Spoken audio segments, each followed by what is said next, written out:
വന്ദേമാതരം വിവാദത്തിൽ വിദ്യാഭ്യാസ മന്ത്രി എൻ ഷംസുദ്ദീനെ തള്ളി ലോക് ഭവൻ. സ്വാതന്ത്ര്യദിനാഘോഷത്തിൽ വന്ദേമാതരം മുഴുവൻ ആലപിക്കണമെന്ന നിർദ്ദേശം ചീഫ് സെക്രട്ടറിക്ക് നൽകിയിട്ടില്ല. അങ്ങനെയൊരു കത്ത് നൽകേണ്ട സാഹചര്യമില്ലെന്നും ലോക് ഭവൻ വിശദീകരിച്ചു. ലോക് ഭവൻ നിർദ്ദേശപ്രകാരമാണ് കത്തെന്ന് മന്ത്രി എൻ ഷംസുദ്ദീൻ ഇന്നലെ പറഞ്ഞിരുന്നു.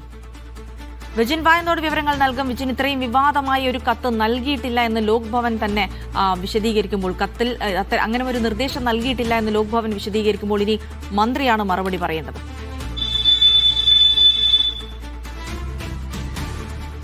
തീർച്ചയായും ചീഫ് സെക്രട്ടറി വന്ദേമാതരം പൂർണ്ണമായും ആലപിക്കണം എന്ന് കാണിച്ചാണ് നിലവിൽ കത്ത് നൽകിയിരുന്നത്. ആ കത്ത് വിവാദമായതിനെ തുടർന്നാണ് മന്ത്രിയുടെ പ്രതികരണം ചോദിച്ചത്. ആ ഘട്ടത്തിലാണ് മന്ത്രി ഷംസുദ്ദീൻ ഇക്കാര്യത്തിൽ ലോക് ഭവന്റെ നിർദ്ദേശം, അത് ചീഫ് സെക്രട്ടറി ആ നിർദ്ദേശമാണ് താഴേക്ക് നൽകിയത് എന്നുള്ള ഒരു വിശദീകരണം നൽകിയത്. എന്നാൽ ഷംസുദ്ദീന്റെ ആ വിശദീകരണം പൂർണ്ണമായും തള്ളിയാണ് നിലവിൽ ലോക് ഭവൻ ഇപ്പോൾ രംഗത്തെത്തിയിരിക്കുന്നത്. ലോക് ഭവൻ വ്യക്തമാക്കുന്നത് അങ്ങനെയൊരു കത്ത് അത് ചീഫ് സെക്രട്ടറിക്ക് ലോക് ഭവൻ നൽകിയിട്ടില്ല. ഗവർണർ അത്തരത്തിലൊരു നിർദ്ദേശം മുന്നോട്ട് വെച്ചിട്ടില്ല. ഏതെങ്കിലും തരത്തിൽ വന്ദേമാതരം പൂർണ്ണമായി ആലപിക്കണമെന്നോ അല്ലെങ്കിൽ അത് ആദ്യത്തെ വരികൾ ആലപിക്കണമെന്നോ നിർദ്ദേശം നൽകേണ്ട സാഹചര്യം നിലവിൽ ലോക് ഭവൻ ഇല്ല എന്നുള്ളതാണ് വിശദീകരിക്കുന്നത്.